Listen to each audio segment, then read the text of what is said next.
it was either Crucial Truth or Heart Attack. I mean, besides, you know, I mean, Crowd, of course, I saw many times, but I think even before Crowd, you had Crucial Truth. I don't know if you even remember, though. You remember them, okay, of course.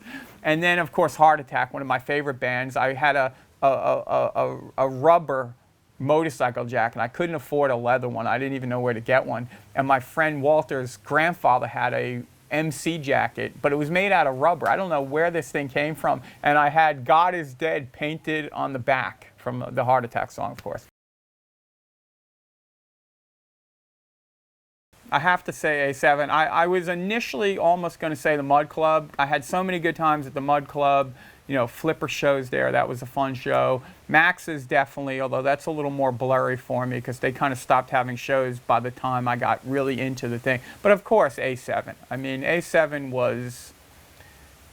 I'm getting chills just thinking about it. And I'm not that overly sentimental about hardcore. It is what it is. You know, it's music, but especially coming from Jersey, coming from that life, you know, one day I'm sitting, you know, I'm goofing off sitting in, you know, History 101 class, and then that night I'm at A7 with guys like John Watson, Harley, Jimmy, Doug, Vinnie, you know, these like icons of the hardcore scene, and it was just a different world. It was like going to another planet, really, for a kid like me. And I was in awe, all these people in that club, and going in, and Victor's there, crazy Victor, fighting with you, doesn't want to let you in, and you know what you know, got to pay the $1 or the $5 or whatever.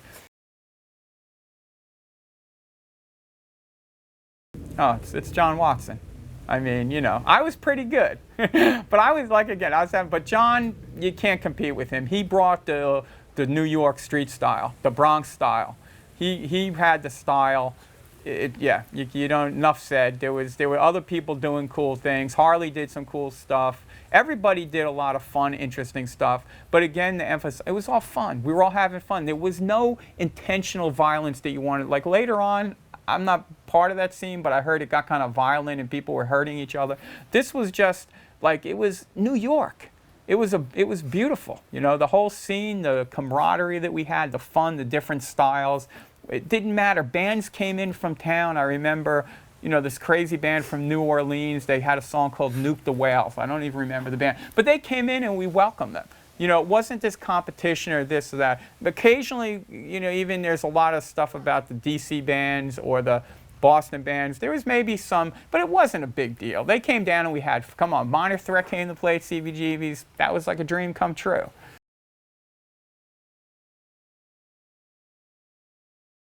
One of the Bad Brains shows at Irving Plaza. I mean, it's hard to compete against the Bad Brains. Yeah, I mean, that's music I still listen to, I still think about. I still dig reading stuff about HR and following where he's at. And they made, you know, one of the greatest things I ever did in Cause for Alarm was when John hooked it up and we played with the Bad Brains at CBGB's. Yeah, no doubt for me. To me, they were hitting on, you know, the lyrics were always a big thing for me. You know, beside the music earlier on, it was all about the music and the whole culture of hanging out in the hardcore scene. But, you know, the Bad Brains just hit on, you know. I remember saying to Jerry Williams when our 7-inch first came out, and I was kind of disappointed because I'm listening, because the tape actually sounded so good. But back in those days, it seemed like going from tape to the vinyl, you lost a lot. I mean, the tape was tight. It was really good. You know, you had Alex playing guitar, one of the great guitar players in the punk and hardcore scene. It sounded really good. And I was like, you know, I'm no musician. I was up there, they asked me to sing. I didn't know anything about music. And, but when it went onto into the vinyl, I was like, man, this is a little weak. Like, it's not, and I remember saying to Jerry Williams, you know, like, I'm like, man, Jerry, he's like, well, what do you mean? I'm like, it doesn't sound like the Bad Brains. And he just looked at me and laughed. He's like, if the Bad Brains made a record, you know, in the bathroom at Port Authority, you know, on an 8-track, it would sound better than what you guys, and you can't set that as your bar key. He's like, you got a great record here, relax, it's cool. I was like, yeah, no, whatever. You know, maybe one. I wasn't at the Fear show at Saturday Night Live. That could have been cool. That would have been fun. But other than that, I mean, I saw Fear many times. Many, yeah, just so many great shows. You know what? I was going to say Jimmy G, but you know who the funniest guy was before he hung out with MDC? And I don't know this guy that well anymore. Chris Cherokee. Chris Cherokee was the fun. See, that's what is weird for me. I got out of the scene very early, 82 or 83. I got married to Angelica. We had kids, and we were doing the whole Krishna thing. But Cherokee was like the clown of all clowns. I mean, he was hysterical. I mean, he could have did stand-up. Then he went to San Francisco and he got into politics or something, or MDC. I'm not saying it was a bad thing, and I don't know if he made him less funny because I didn't really have a lot of association with him then. I think he even sang in Cause for Alarm for a little while. But I don't know if he was the funniest guy from what I remember.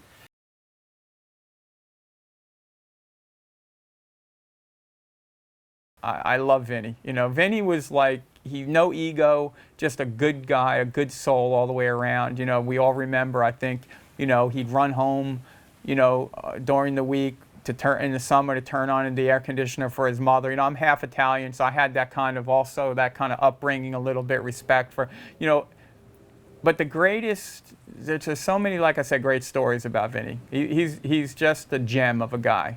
But maybe the diamond in the rough comment, because it was the way he said it to me. So explain it again. Well, because I was saying something to him, like something happened, and I think I made like a kind of derogatory comment about the hardcore scene or kids in the scene, like, oh, yeah, look at it. What do you expect out of this scene? A bunch of idiots or something happening. Something stupid, sort of in joking around a little bit. But Vinnie looked at me very serious and he said, yeah, no.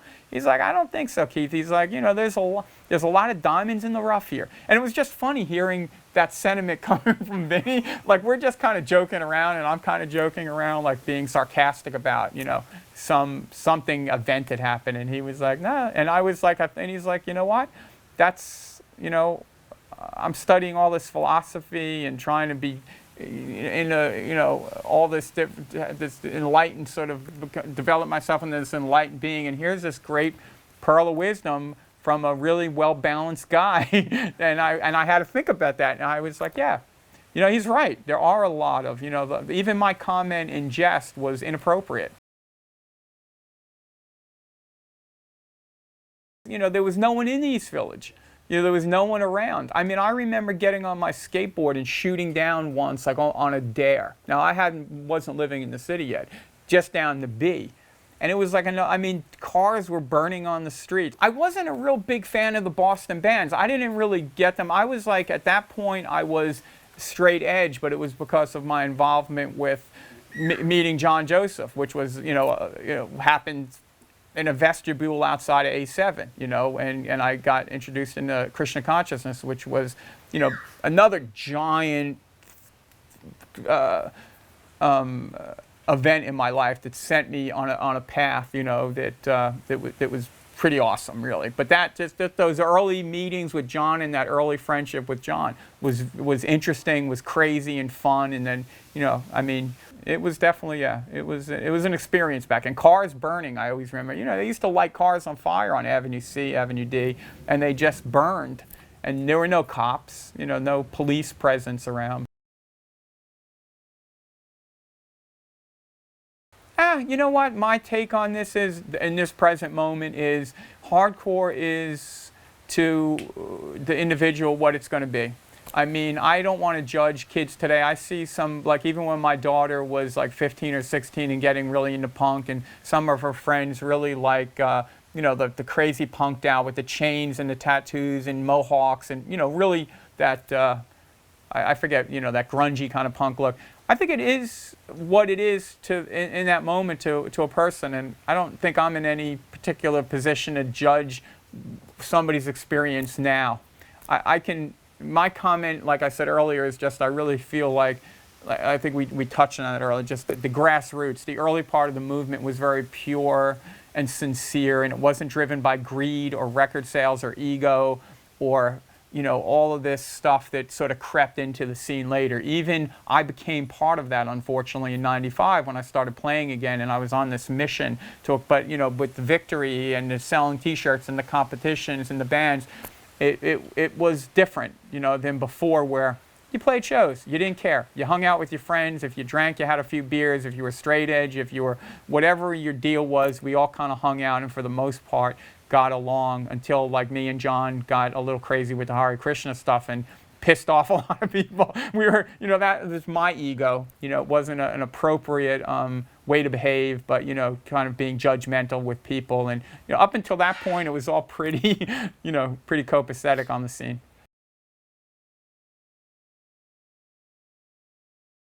It's just to be sincere and be honest with yourself and follow, your dreams, and realize that the world is a much bigger, more important place than careers and your your typical education that you're going to receive, and don't lose sight of that. We're on a big planet out in space, and there's a lot going on, and be open to that.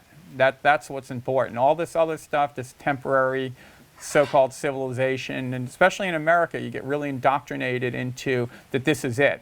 Or in Western civilizations, this is all so critical and important and big. It's not. It's it's not at all. And yeah, just follow your heart, your dreams, and pursue bigger interests.